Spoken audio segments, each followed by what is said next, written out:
Hi, this is Dr. John Grazel, and this is one of three unique videos we have about President Eisenhower and his role in terms of international development, peace, and foundational principles. And to really understand these videos, you really have to look at all three, largely based upon independent research on unpublished documents. Now, President Eisenhower's concept of waging peace is really an accompaniment to his concept of mutual security. And it was out of his concept of mutual security that we actually have today the elements of our foreign assistance program in terms of a professional service that goes out and actually works on a whole series of economic and social problems and does that in the interest of the people we help, but also in the interest of our own security. But behind it all was his true aspiration for a much grander program.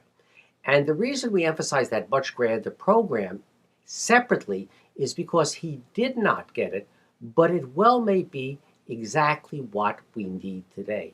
And at the very least, we have to ask, why don't we have it today? Let's remember, General Eisenhower, great military hero of World War II. And in fact, in a toast he gave to de Gaulle several years later, he basically related back to the experience that both of them had and that they learned that peace is a condition that is more than the end of war. And that it has to be guarded with moral, intellectual, economic, as well as military strength. So he saw peace as something greater than a ceasefire. In fact, he saw peace as creating a state of justice, of understanding, a state where people could live with creativity and a dynamic flourishing of institutions and private economies, and were capable of expressing deep spiritual insights, a truly grand vision of peace. Now, could you actually make that a policy of our nation? Well, actually, he tried. And he tried with a small core of people. They included C.D. Jackson, who was on loan from him from Time magazine. They included John Hollister, who at that time was the director of what was called the ICA, which was the International Cooperation Agency. They included John Foster Dulles, the Secretary of State. They included Paul Hoffman, who was the former head of the Marshall Plan, and assorted other intermediary helpers. And behind the scenes, Time magazine, and a commitment by Time magazine to try and work to convince the American people of the need of a grand plan for peace if it could be worked out. Now, what were the elements of that grander plan of peace? Well, it had three elements. It had an element that was one of diplomacy. And Eisenhower was terribly aware that the new nations of the world really cared more about establishing themselves as nations and people of dignity than communism or capitalism. So he saw diplomacy as the basis of establishing a sense of mutual dignity. He believed in the importance of information and the U.S. Information Agency, and the importance of telling the truth to people in terms of allowing them to make decisions between the competing ideologies of the world. And he believed in true mutuality of security. And by that, it meant that all had to profit, and they had to profit not only militarily, but economically and socially. Most interesting, he felt it had to be a major commitment of the United States as a nation with resources to match the dream. And in that sense, what was very interesting is he tried to convince the American people that the resources that were necessary in order to wage peace were actually more than rational in terms of the alternatives of what we spend to wage war. He specifically tried to convince people that we will never be able to balance our budget and restore our economic stability in the United States until we can disengage ourselves from the enormous military expenses we have. He tried to do that. He put together the idea. He presented it out, and he didn't succeed.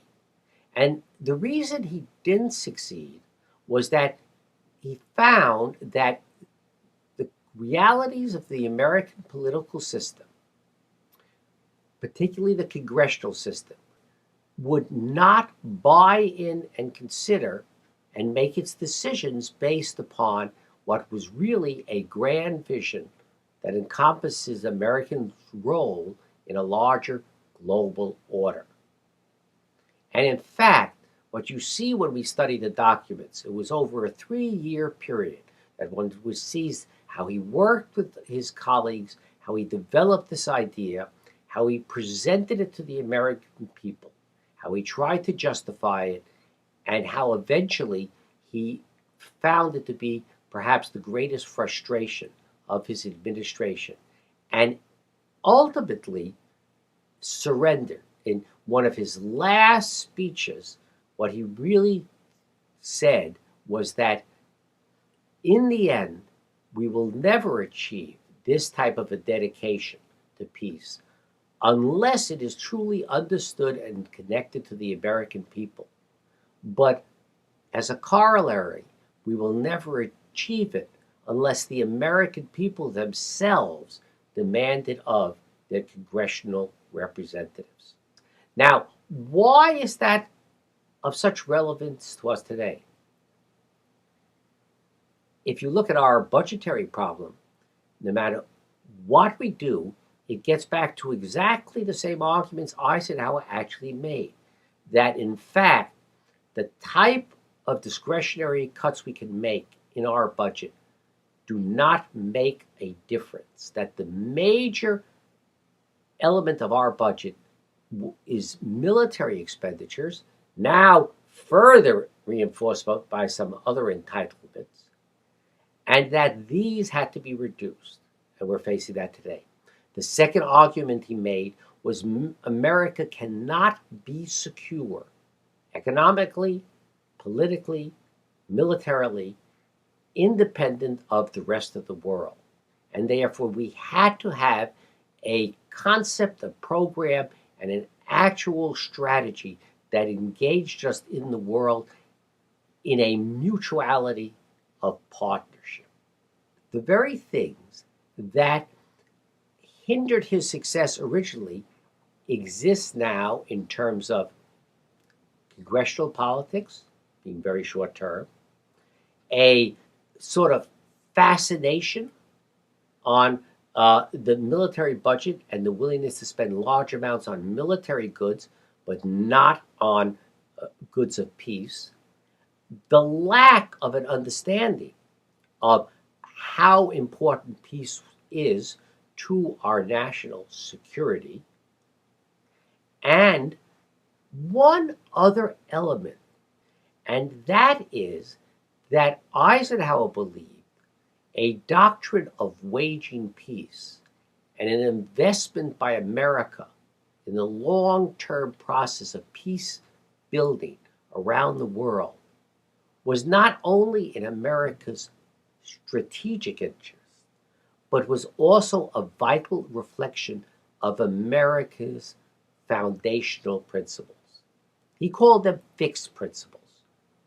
And he believed that our nation and its policies and its practices had to be based on its fixed principles. Now, what are those fixed principles and what were they? We present that in another video, and we urge you to look at that to understand what he was talking about and to see whether those principles, if they had been adhered to, would not have served us well to today. And if we began to relook at them and begin to adhere to them might not serve us well for tomorrow.